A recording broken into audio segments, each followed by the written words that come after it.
you for being on the show. Hi. Cheers. Cheers. And letting Good to us see you. come to your beautiful establishment here, Baumhaus. Welcome. Welcome, and I'm going to welcome you and your baby Yes. soon. Yes, we're gonna be here the second that we qualify for the age limit. What is it? Six months? Birth. Birth? Yeah. Yes.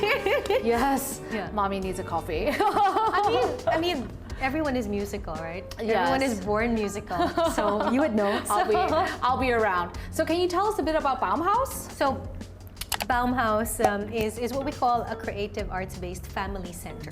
So you'll see everybody thinks of us as the playroom, but actually, You do, like, look at this. Yes. Look at this amazing tree. so that's why it's called Baumhaus. Okay. So it's actually solid wood. Ah, okay. Okay. And everything here is created to be developmentally appropriate. Ah. So from birth until about 6, there's something for every child. So every single carving here has a purpose. Oh, I see. Because it okay. allows, you want to respect the child's competence, you want to respect the child's ability to make choices, and you want to give the child something open-ended. Choose your own adventure, so to speak. So Right. if you see, for example, there is a purpose why there's a net right before the slide. Right. Because if you're a 1-year-old, maybe you just want to climb up and down these wave steps. Yes. And that's fine. And maybe you want to play with the very sensorily exciting pebbles, right? And the patterns there. Right. And maybe you just want to dip, and later on you want to let your feet feel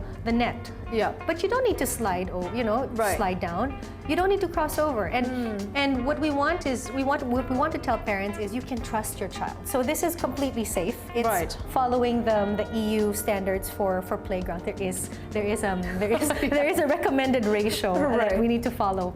So was there a lot of research to go behind this treehouse that suits children of multiple or different ages? Yes. So our partners in Germany actually have also partners in the education industry. So we have decades of research coming into this. right. So every single element has a component that corresponds to something developmentally needed. That's so exciting. So how did you come up with the entire concept of playroom and then eventually grow into music classes? Actually, the music classes started first. So Oh, right. my husband and I founded Baumhaus, and we come from two motivations, right? So for me, I grew up as a musical theater performer as a child, right? So at 10, I was already on stage singing my heart out, and I think that's what motivated me to kind of figure out, how do children learn? So if we want to inspire them through music to pursue their passions, how do we do it in such a way that doesn't kill that passion? Oh, yes. Yes. And I think that was my mission when I got into this, and eventually Kinder Music. It was how do I reach the parents and tell them, you know what, look, it's great that your child loves this and does all these classes. If they love it, that's great. But if you ask me, do you need certificates to succeed? No. You know what I mean? Yeah. It's better that your child loves it, enjoys it, loves sharing and performing, rather than, I just need to get that next certificate. Yeah. If you're just getting the certificate for that reason, then it's not worth it. I get, I occasionally get asked this question from prospective parents who have children who want to come study singing with me. They either want to ask me for my certificates or they ask me for my resume. And I say, I'm happy to send you my resume, but you're not going to understand anything on it. That's true. Because it's just all the roles that I've sang. I'm happy to tell you where I got my degree, but really that's about it on my CV or resume. And then the other thing they ask is that, is it too late for my child to when they're 4 or something to start late. Yes, to start taking singing lessons, and then we want to do whatever exam to get whatever certificate, blah blah blah. And I said, listen, I don't have any of these grade whatever certificates, and I make my living as as a musician, so Exactly. I don't know what to tell you. Exactly. and so I think that's how I got into this whole industry. Because I was thinking, okay, how can I give you my experience, and how can I, they ask me, I want my child to perform like you. Okay, do you know that I didn't do anything? Right. I mean, I jumped straight into professional theater. Right. And the directors treated me like like all the other professionals. A working professional. Yeah. They screamed at me. Right. So that might not be the track for your child. But what I tell them is, you know, you need to be able to understand the process. How does a child learn? And that's actually why I took up my master's in education, because it's not enough that you're a good musician. That doesn't equate to being able to communicate to a child. Right. What do you do when a child says, "I don't want to do this"? Yeah. How do you respond? And if you're not equipped to talk to a child, then you know what, you might end up just saying, "Just sing it," you know, and then this 4-year-old is traumatized by that. Or just say like, well, if you don't want to do it, you don't want to do it. That's it. Okay. You know, how do you motivate Bye. children, right? Yeah. And yeah, I say the same things, right? Like they're so surprised when I tell them that my formal singing instruction only came at about 19 years old. Yeah, same. I think I started mine, I was like 16. 16. See, 16. Everybody listen Yeah. to that. You know, there's no, you know, it's never too early. No, it's never too late, but sometimes it's too early. Yes. Yeah, I agree. I feel like, okay, learning music from a play-based perspective, and that's why I got into this, it's never too early. You know, from your womb, as soon as your child is born, but you have to enjoy it. Music is in the way you speak, in the songs you listen to, and in how you move, right? But formal instruction, you know, I think it's not for everybody. Let's just put it that way. Yeah. I think like sometimes some children are very serious, and then they become what other people label them as, like child prodigies, or they're very successful at a young age when they win competitions and whatever. So I think it's suitable for some children who are very serious and who take that type of instruction. However, I don't think everybody is like that. I agree. And I think, you know, in the environment that we're in, because we live in Hong Kong, that like, I would like for my students when they come to class to have a little bit of fun. Yeah, you know, that exactly. it's not like, okay, we have to learn the song because like, we have to like, you know, take a test and like get a certain grade and whatever. So I don't think there's just like, not a lot of fun. Not a lot of fun in it. Yeah. That's why we do, Kinder Music is really more music pre-education. It's how do you use music as a language for development. Not, you know, in the process, you do gain a lot of musical skills. But everything is play-based. Like we have this game where it's called Into the Rainforest. And the song goes, toot, toot, toot, toot, toot, toot, toot, toot, toot, toot. And you have your 3 and 4-year-olds. You're right. And you're like, oh, we're going to the rainforest, okay, everybody? But be careful, there are snakes, there's dangerous creatures. So you go, walk, walk, walk, shh. Walk, walk, walk, shh. And all the children are really, really enjoying. Yeah. And then after that, after you've done this for 3 minutes and everybody's laughing and saying, what do you see now? There's a snake, run! You know, and they're having fun. Then you bring out 3 quarter notes and a rest. Right. And you're like, da, da, da, shh, da, da, da, shh. And that's so much more effective. Right. And we cut up all these quarter notes and rests, and then the children are able to play them against each other. Yeah. Like one of them is gonna make a pattern, and then the other is going to go ta, sh, ta, sh. But they're really learning the process, Yeah. they're not rote learning. Yes. So, the thing was, I got into it first thinking, how can I talk to parents and you know, and work with them through this. And then I realized, oh, wait a minute, music is actually really, really good for development. So my age group kept getting younger and younger. Right. Until I was like working with infants. You're like, you don't speak, that's great. but see, that's the amazing thing, right? Like, so we're like, okay, now we know it from a musical perspective, what can infants do? But I'm like, oh wait, I need to learn more. I need to know how do you communicate with infants? There's so much more to study. Yeah, there's just like, it's never ending. Yeah. But it's really fun. It's really great. Like I have this favorite video of mine where I have 9-month-olds who are doing literally rish, rash, filly, boom, boom, boom, filly, boom, boom, boom, filly, boom, boom, boom. And when I say rish, rash, they go back to scratching. Yeah. Rish, rash, and then boom, boom, boom. I mean, can you imagine that mental flexibility that the children are doing with patterns? You're brainwashing them. It's not mental flexibility. Stop kidding people. I mean, some adults can't even do that. When I tell them, scratch and tap, and the adults are like, They're like, what? Who? scratch, tap, scratch. Yeah. You should do like a side-by-side video of like you're 9 months old and like get in an adult class. Teach the same material and see what happens. Oh my gosh. Some adults can't. Sorry. The thing is, because in Asia, a lot of the way we're raised is here. Yes. Right? Yes. And then we forget that our bodies need to be just as smart. Yeah. You know, like you need the children to move. You can't get the child to sit still for an hour.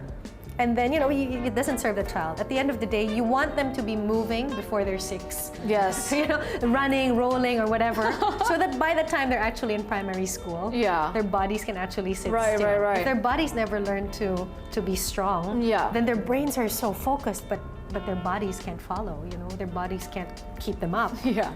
So yeah.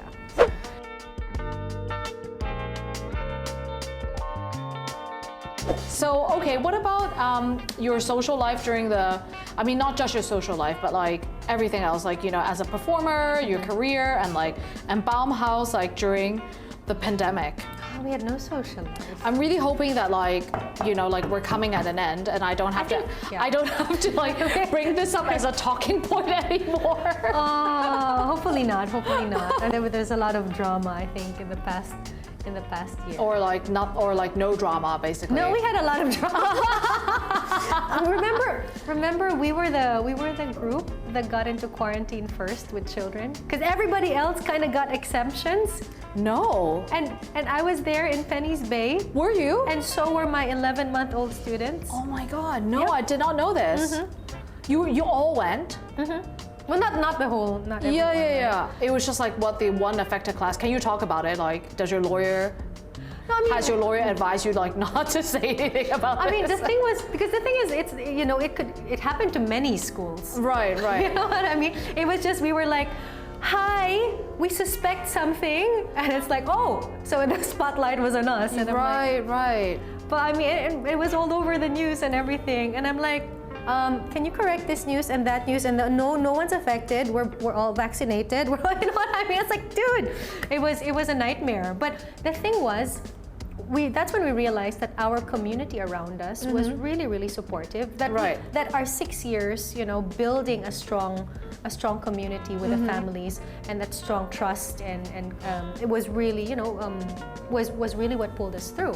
Right. Because because we, before anyone else could say anything, we had checked and said, hey, there is a suspected case, shut everything down. And that's what we've done throughout the pandemic. And I'm very, very proud of that.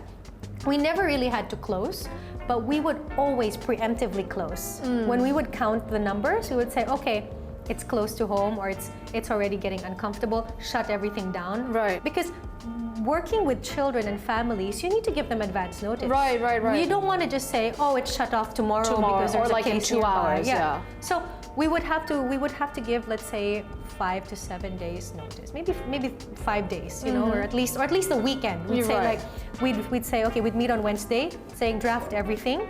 Okay, let's check it on Thursday. Friday, release the note. Yeah. You know, Friday, release the note that on Monday, services are suspended. Yeah. But you have to think of all the things that would mean. You have to have an FAQ pack ready, and that's why, like, from Wednesday to Thursday, we're actually on our feet saying, no, this draft, no, this is not, this is vague. Yeah. This is vague. Cross this out. Make it clear. Our clients deserve, you know, a very, very transparent message. Yeah. So. Because if it's not transparent, you know, they get on the phone and they call you, and you have to give them an explanation, or like be transparent on some level anyways. Yeah. So for example, like, so we voluntarily suspended services for about 21 weeks out of the year. Oh, right. That's basically half your year without any action, right? Yeah. And but we did that because we couldn't take it on our conscience if we would be, you know, we wanted to be responsible for the community. But then when that cluster was coming close, like in around March this year, we had to really say, like, okay, it's coming closer to home. Like, we spent half the day, like the whole afternoon. I remember that quite clearly, drafting everything, saying, we said, okay, we're gonna close again, and blah blah blah. It's gonna be in a few days, maybe on Monday. And then we looked at each other and said, what if it's already closer than we think? You know, you never know, because other schools were also saying so and so's father had a colleague who's this. I'm like, let's not take chances. So we actually drafted already our immediate closure red alert plan, because it's really like it's the worst thing that can happen. DEFCON 5. It's the worst thing that I think it was the worst thing that could happen to any business. I think everybody was afraid of that to happen. Yeah, and I remember right. I was like, just don't let that happen to us. And then there was already a gut feeling. No, it's probably gonna happen to you. And I'm like, no! But you're like, okay, if it happens, what are you gonna do? Immediately when we found out like 8 a.m., we're like, okay, you call the people. No one's coming in at 9. But you're talking at 8 a.m. So it's like, okay, I'm gonna call 10 parents now. Yes. But it's like, are you already sending the message? Because then they're gonna ask, and we have to tell them, okay, the email is coming, and all your answers will be given there. And then randomly, I'm like, wait, we haven't done our COVID test. Call the hospital, and somebody's like, oh, but everybody's brushed their teeth already. We can't do the spit test anymore. So I'm like, okay, where's the nasal swab? Everybody get there, and everybody's like, wait, I'm still calling clients. So okay, that's a long story. You can cut that. But I mean, but that's how tedious it was. For small businesses, when you don't have a lot of like, you know, like when you don't have a big PR team, arm. PR arm, or just like a big team to support you to, you know, work on this while you're like, you know, trying to like educate, you know, the next generation is difficult. And it's tough because I think it was a test of values, right? Like, for example, on many accounts, like even when we would voluntarily close, you're basically signing off and saying, okay, for the next 6 weeks, no income is coming. Right. And we're gonna have to pay back all those credits. And I could see it. I'm like, okay, I'm gonna jump in to the classroom. Add more, you know, I'll have to add different time slots and sneak time slots in. And you know, if my teachers are getting tired, I have to do the 5 classes. You know what I mean? Just to make sure. But that's what you need to keep going. Otherwise, then you'll never give back all those. It's gonna drag forever, and that's why a lot of organizations have folded. I think. Or struggle to regain traction. Of any kind. So I think one is that sense of your values, right? You're like, okay, safety is paramount. So yes, I'm giving you this letter, signing off on 6 weeks of activity. You know, and you have to be comfortable with that you know, that you're just gonna fight it through.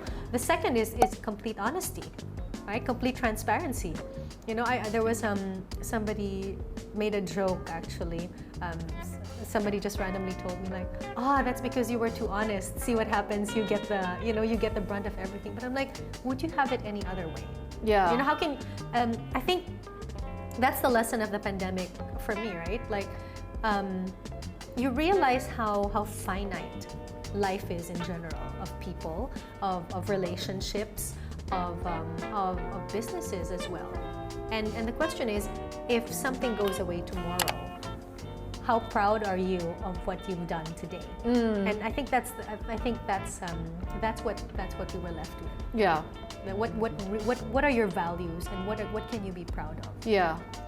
That's fantastic. Good for you, like pivoting and doing all these things like for your community to like protect them as well. I think and I think what happened was our community also stood by us. Like, you know, they said, okay, we're here for you. You're here for us. We're here for you. In fact, like I remember when all this happened, we had clients who said like, when is your next registration? I want to make sure I put the check in. We'll be there. You know, it was very touching. They're really like, when is it? Because I want to make sure you survive. That's really great. Like that's when you know that like that means we have really great you've people. made it. We've you know, it's really like, it's very overwhelming to realize that we're surrounded by so much love. And you know, we can't take the credit for just our hard work. Yes, we've worked so hard, but without the community that says like, we believe in you, we value what you're giving to our children, you know, we wouldn't be here. It's the small things, like some of the families were like, okay, I know you've had to close again and this and that, and you know what? I can't find a makeup class slot for my child. Don't worry about it. Oh, that's Don't- great. Yeah, don't worry about it. So Yeah. I'm like, it's those small things that you realize, like, wow, the best in humanity is coming out. Yeah. You know, and I'm like, oh, can I just hug you? You're like, thank you so much. Oh my gosh, at that time I was like, ooh, what's happening? There's so much love. You know, and it was overwhelming. Yeah. Like when I came out from quarantine, like the families were sending us flowers. Oh, that's great. And even while we were in quarantine, like the families were asking, what kind of food do you want? Or like, hey, since you're in quarantine, do you think it's possible that like you run a quarantine class? Oh, we did that. We did that. We were online because I'm like, oh, we're here anyway. Oh yeah. No. But the internet at Penny's Bay was non-existent. Oh, okay. So I was like on you know that egg, that egg. Oh, Wi-Fi yeah, eggs? yeah, yeah. And I'm like, oh, it's not working. You're like, We I've run sing out of hello, data. Hello, hello, hello. It's like more like- stop. La la la la. La la, and the kids are probably traumatized. They're like, what is What's going this? on with Miss Crystal? Oh.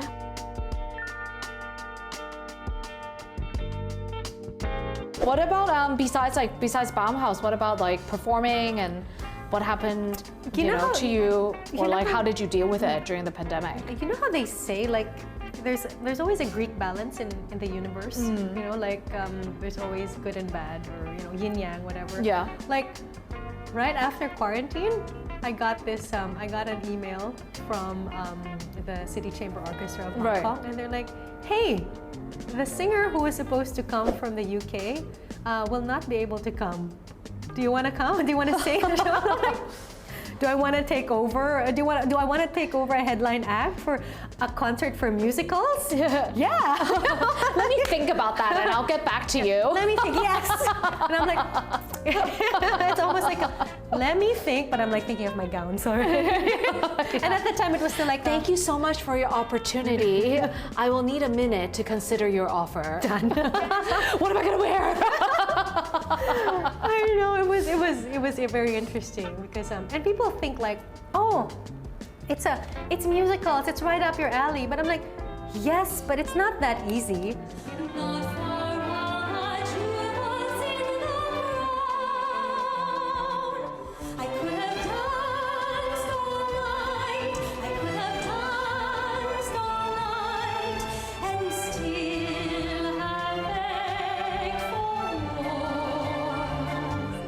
You know, it's not like whoa, I know the arrangements and I know how, and I at that I hadn't sung with a full orchestra in like 10 years. Right. Or since coming to Hong Kong. Right. So I was like, wow, and I hadn't really performed since Disney. Oh, okay. Yeah, I mean, I do. You do that small events movie. and- Yes, I did that. That was an accident. A really, really nice accident. It's like, oh wow. It's like, really? Anyway, yeah, that was fun. But I didn't really expect that I'd be back in entertainment. Yeah. Yeah, I mean, You like kind of hung up that hat and you're like, I'm yes. gonna focus my energy on Baumhaus. This is who I am now. And then Yeah. suddenly it's like, hey, so do you still have any gowns left? I'm like, let me search everything. Let me look at my old pieces. Zip up. I know. It was really fun. But it was so much work. I mean, okay. I think if I didn't have to run a business in the pandemic and have to teach 5 classes a day, Yeah. with children who were at the time really transitioning. So all the stress from the parents and the caregivers and the Yeah, children. yeah. And these are children who hadn't really had social interactions, and they would just scream. And you're like, okay, how am I gonna handle this? How am I gonna bring Yeah, peace? yeah. And I have to do that for 5 hours, hold it in, and then at the end of that, look through the arrangements to see, is this the way I learned this song? Right. And work with my my coach to go through it. People think it's easy, but that's the thing. If it's a musical, people hear a certain person in their head Right. singing it in a certain inflection. Yes. Right? and you don't want to just be a copy of the original cast recording. Yeah. So it's really like It's so hard. it's really challenging, and you know it's going back and saying, okay, let me read this again, and then in the process you're like, wait a minute, it's arranged differently. Wait, oh, what? I Where missed am that. I? Yeah. And then, oh, there's a dotted note somewhere. Oh, I never sang it that way. Yeah. And you're like reworking with your muscle memory because you're working with the whole orchestra. Yeah. And like even some tiny thing like Think of Me. For some reason, I was always singing it. I really was- dislike that song. I was always singing it with the end in a B flat. Oh yeah. So, because that's the score outside, you know, and every time I have an event or whatever. Yeah, yeah. I love singing it by the way, because it was my song since I was 19. When you are far away and free, if you ever find a moment, spare a thought for me. It's one of those things that grow with you, but with this one, I said, they said, it's arranged already, and it ends with a C. But it's like a whole suite. And you can hit a C, but the thing is, your muscle memory, what Yeah, you hear yeah, in your yeah. head is a B flat, and everything suddenly, I'm like, it feels Why is like. it- It feels like it felt like I'm singing the whole song 3 keys higher. Right. That's how it felt. yeah. It feels unnatural. Yeah, my coach was like, it's only half a step. Yeah. And I'm like, oh no, sorry, it's a full step. But I'm like, It doesn't feel like a, yeah, it doesn't feel like that. doesn't feel like a whole step. So it was very interesting. I have a really hard time with that song because I can never remember the lyrics properly. Because there are 2 versions Every as well, right? time, every time I go to a gig and they ask me to sing "Think of Me," and I'm like, God, anything but think of me, please. And like, literally like, you know, I look like an amateur because like literally before I'm stepping onto whatever stage, I'm still in the back like with my score being like, oh, like what's the next word? Like why can't I remember this? Like I sing in different languages. I can remember an entire opera. Like what is wrong with me? Like why can I not just memorize don't this like it. particular song? That's the thing. If you don't like it, you don't like it, right? We It's all just have like- that song. Yeah, I don't love performing it. It's just like not, I find it very like Showy. overdone. I love I it. find it very overdone and boring. When there are so many other songs to choose from, like, you know, especially with like YouTube and Spotify, there are like so many great songs now. Like, I don't really understand why we're still like rehashing. And this is coming from an opera singer. I sing songs that are like 500 years old, right? Like, why are we still rehashing Mozart? But like, you know, like again, like I just think there are other songs out there that are equally as pretty, you know, that I think maybe it has something to do I enjoy with, a little bit more. I think maybe it has something to do with there's a repetitiveness to it. And Yeah. if you don't love the song, then it almost feels like you're just showing off. And you know what I mean? It's not you, but I mean that's how it might come across. And so maybe internally you're struggling with it. I think I internally struggle with like I know only the audience gets pleasure out of it. Ah, okay. Yeah. I personally don't find much pleasure singing that particular piece. I like if we do Phantom. I prefer. Well, I love Think of Me, so we're different because maybe it's because I have maybe it's nostalgia. I learned it when I was like 19. Yeah. One of the first pieces. Yeah. And you kind of like cling to it, and it was like my benchmark because every time I would change, it would tweak. So Yeah. I feel like it grew with me. So it's my song. But I think in terms of like a beautiful song, it would be like, let's say, Wishing You Were Somehow Here Again. Again, I also You find don't that like that? really boring. Oh really? Yeah. Okay. Sorry. See, that's the thing. I like this musical. I think maybe because I haven't done it, or I haven't done it, so I will tell you from that particular show, I really like the opening. Okay. I really like the opening, and I like the quintet where The prima donna. yeah, the entire thing though, like the entire scene where like the Phantom sends all the different letters, like that's my favorite. Like, but otherwise, like all the other stuff, I'm like, Yeah, I can leave it. We can just skip all the way to the end. I like it. Maybe I'm hung up on it. I still want to do that role. I'm like, I like throwing it out in the universe. I'm like, Asian Christine, waiting. I've been practicing this since I was 19. You heard it here first. Someone do a Phantom of the Opera and hire Chriselle to do Anywhere. Christine. I'll be the fat opera singer. I don't mind. And Joyce will be like, I hate the show. I hate the show. I hate No, the show. I'll be the fat opera singer. What's her name? I forget. Carlotta. Yeah. That would be fun. You know, like another role I would love to do is Maria in West Side Story. Oh yeah. But That if you- ship has sailed for me. Huh? I think that ship has sailed for me. No, like skincare is gonna reverse the damage on my face to play Maria. No, I don't think so. I don't think so. At the end of the day, you have to sing well for that part, right? Yeah. So yeah, I'm hoping like okay, I still have a few years maybe. We'll see.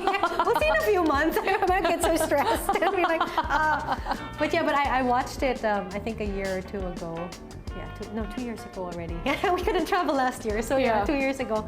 And I was like, oh, it's so cheesy. You know, It There is. needs to be a refresh or a direction that doesn't make it feel like, oh. You know? But then I'm like, I still like it. I still like the full-on like classic version. I don't need anybody to like update that show for me. Like I'm good. Yeah, I can still watch a movie from like what is it from the 60s or whatever? I don't know. I think that's.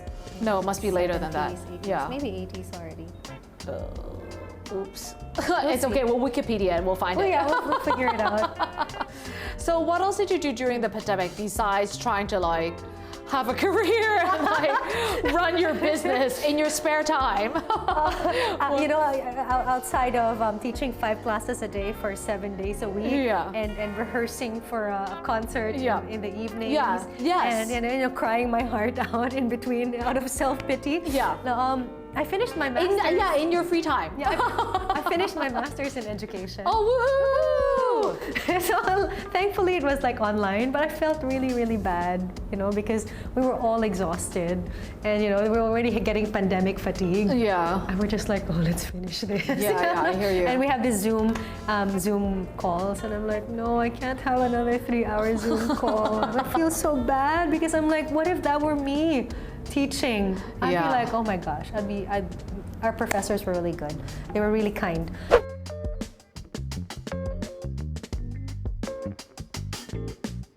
I see you post a lot more on social media. Yes, I found it as I found it's a good outlet. Okay. And like I Therapy. tell you, I told you about this earlier. Yeah. I get very self-conscious because people like you watch the videos, Mm-hmm. and you know, and I hear it, and I know that there's so much more that I need to work on, you know, and I know I post things that are rough because I also don't want to over-edit something. I don't want to over-promise people and be like, Right, oh, realness, right? Yeah, I want it real. I want it authentic, and I feel like for me, I'm cataloging my journey. Because I still work with my singing teacher, and every time I learn something new, I'm like, okay, let me try that. And of course, when you learn something new, it's gonna displace something that you were used to, and some things are gonna be rough, but it makes it's. I realize at the end of the day, it's an expression, and sometimes it does make people happy. You know, Yeah. The people who listen, Yes. who want it, they will listen to it, and if they don't, it's fine. You know, I think social media is a very tricky beast. Yeah. And you have to approach it knowing fully well that anything you put out there is going to boomerang back somehow. You know, and you just take it with a grain of salt. Yeah. Both the praise and both the criticism. Yes. Yeah. You know, sometimes you're like, okay, this is criticism. Okay, I can take it. Yeah, why not? But at the same time, you should also be wary of praise. Yes. Of Yeah. superlatives, right? Like when people say, "Oh, you are the best singer ever," and you're like, "No." Am I though? Yeah. Or sometimes, what embarrasses me if although I haven't really had this on social media, maybe more you know, you have like super friends Oh yes. or super family members. Yes. And they're like, "Oh, have you heard my niece? She sings better than." And you're like, "No, No, please. We have like, I have common acquaintances. Please don't say that. And this person sings better than me. Thank you. You know what I mean? I have, I don't have stalkers, but I do have some people who message me a lot on my Instagram specifically, you know, about, thankful they're not about anything sexual, but like, just like about their lives, like, and I sort of understand that like because of the way that I share things, I think that invites other people to feel like they can also Yes. be involved in your life, and that is the tricky bit, is like how to draw the line. And like there are times where I've said like, oh yeah, you know, like I'll respond and say like, oh thank you, whatever, blah blah blah, like happy for you, blah blah blah. But then at the same time, I'm also like, you know, with people that I follow occasionally, I will also like respond to a, you know, a story that they did, or like comment on their posts, and they don't know who I am. And you know, there was a singer who shared her postpartum like singing sort Journey, of recovery yeah. journey, and it wasn't a lot, but she really just said that like, you know, be kind to yourself. Like some days it works, some days it doesn't, but like also everybody bodies are different, and so, you know, like just remember to be kind for yourself and that like, you know, your voice will come back, and your body will work and all that stuff. So like I left a message for her. I was just like, really, thanks for sharing. Like you know, I'm not worried, but like I do think about that, you know, and like not sure what's gonna happen, and like how to navigate the terrain when it does, and like, but you know, like you sharing this like really, you know, reminds me that I can just, you know, not be so hard on myself, you know, because I think a lot of us, especially performers, like we're so overly critical, right? Like, this like one note one note wasn't right. I can't post this online because this one note wasn't It's right. even like, it's even the transition in that note. yeah. Like, you know, it's like, no, it should have been an ah, not an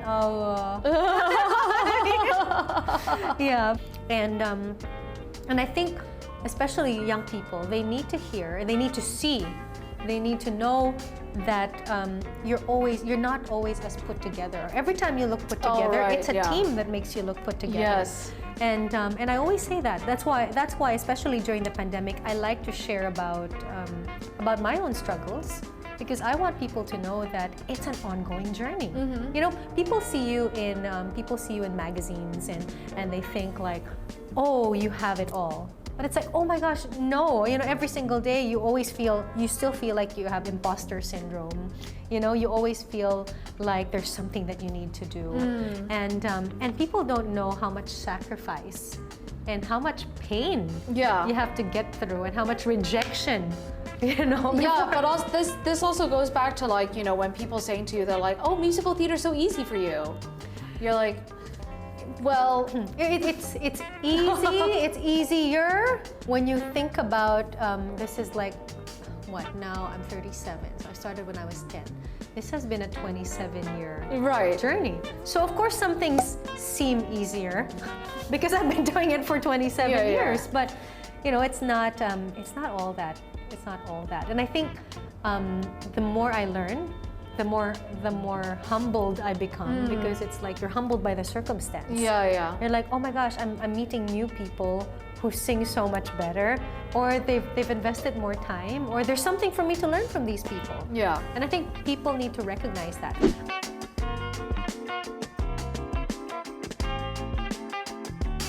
I have a lot of young people come up to me after talks, and they say something like, you talk about making mistakes.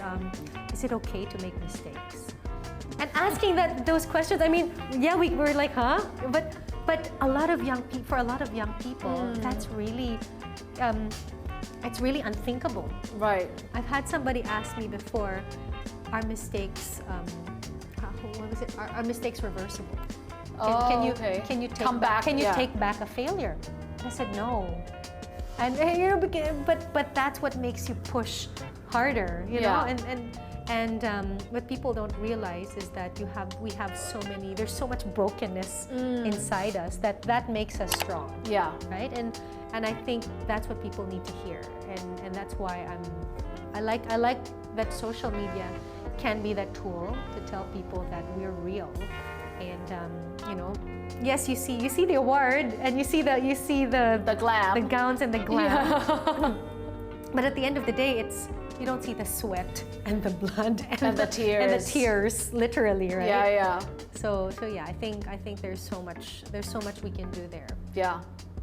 Well, Crystal, I am looking forward to your adult tap and squeeze classes. I hope I ace it. I don't know what my degree is worth if I cannot tap and squeeze at Baumhaus. Well, what we're gonna do is we'll be like, okay, everybody, we're gonna sing up and down the scale. Oh, we have a guest, Mommy, who's going to sing. I'll be like,